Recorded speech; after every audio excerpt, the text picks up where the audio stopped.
Bonjour et bienvenue à toutes et à tous dans la quotidienne des marchés du FX.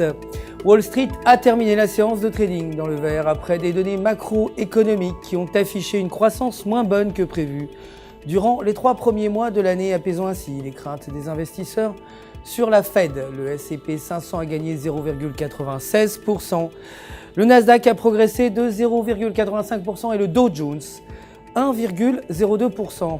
L'action Amazon a gagné 2,01%, clôturant à 277,57 $. L'or a reculé de 3,76%, clôturant à 1226 $ l'once. La principale tendance de l'or est baissière, mais devrait rebondir à 1255 $. Le pétrole brut a clôturé à 98,72 $, soit une hausse de 0,45%. Maintenir la résistance à 95,90 $ pourrait mener le pétrole à 97,20 $ le baril. Le dollar américain s'est échangé de façon mitigée par rapport aux devises principales après un PIB qui n'a progressé que de 1,80% contre 2,40%. Cela a convaincu les investisseurs que la Fed n'allait pas se précipiter pour stopper son programme de relance économique. Aujourd'hui, les demandes d'allocation chômage sont attendues à 347 000 contre 354 000 précédemment et les ventes de maisons neuves à 1,10% contre 0,30%.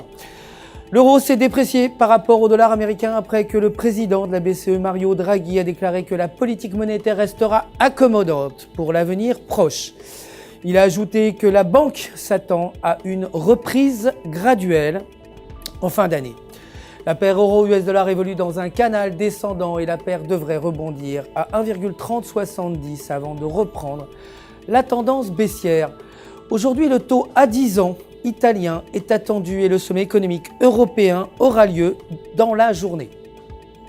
La livre sterling s'est dépréciée face au dollar américain après que le rapport financier de la Banque d'Angleterre a rappelé les dangers d'une forte hausse des taux d'intérêt, évoquant que la crise dans la zone euro continue à représenter une menace pour l'économie britannique.